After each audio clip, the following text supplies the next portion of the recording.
Sa akin naman po, like yung mga reactors na hindi pa naman ganun kakilala or nagsisimula pa lang, walang problema sa akin. Walang problema. Gumawa po kayo ng reaction video. Basta hindi yung may matatapakang tao, may mababalahurang pagkatao. Kasi yan po ang ayaw namin. Yan po ang ayaw namin.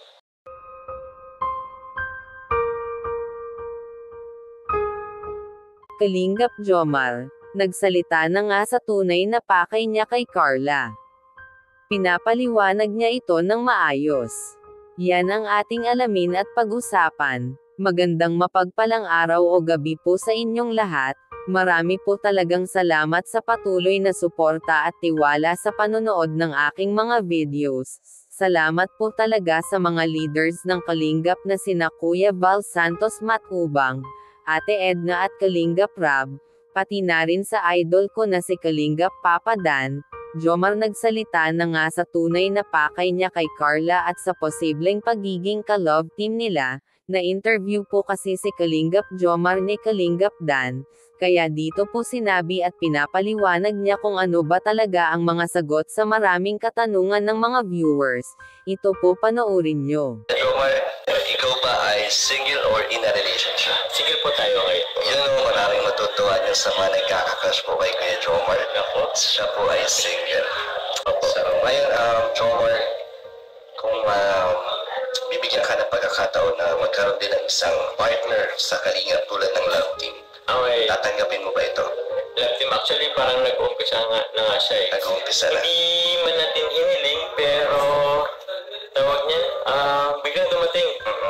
So, may mga nag-request, may mga nag-demand ng viewers, and fortunately naman, kahit pa paano tinatangkilik.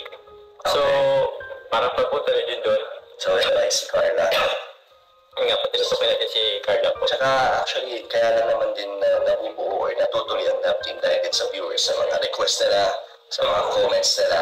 Sa request, sa comments, so doon din nagbe-base po ang team na sila Kalingap. So ngayon ay sa dami ng mga nagko-comment din na gusto kayo magtuloy, tutuwa sa inyo. So, para sa'yo, gusto mong ituloy ito? Ito naman is kung para sa Kalingap and para sa viewers, kung ito yung papasaya sa kanila kasi ito kasi marami akong nababasa po eh, Kalingap yan. Sa tuwing daw na-stress sila or pagod sila sa work, inabangan nila ang ng Kalingap, lalo daw yung pag si Carla na, tapos yung ano namin. So, napapasaya sila. So, kung ito naman ay magbibigay ng kasiyahan po sa ating mga manonood, bakit naman hindi? Tama. So, para sa iyo, bigyan sila ng good vibes. Good vibes lang po mga Kalingap. Lalo na sa mga OFW, di ba? OFW, Mga seniors. Kasi ito kasing Kalingap din, iba-iba kasing way na pagpapabibigay ng Ng tulong. ng tulong. Meron din entertainment. Lahat sa lahat na eh. Hindi lahat kasi yung mga Kalingap din nabibigyan natin ng financial tulong. So at least na lang kahit sa good vibes na lang entertainment. Lalo sa mga kababayan natin na sa OFW, yun.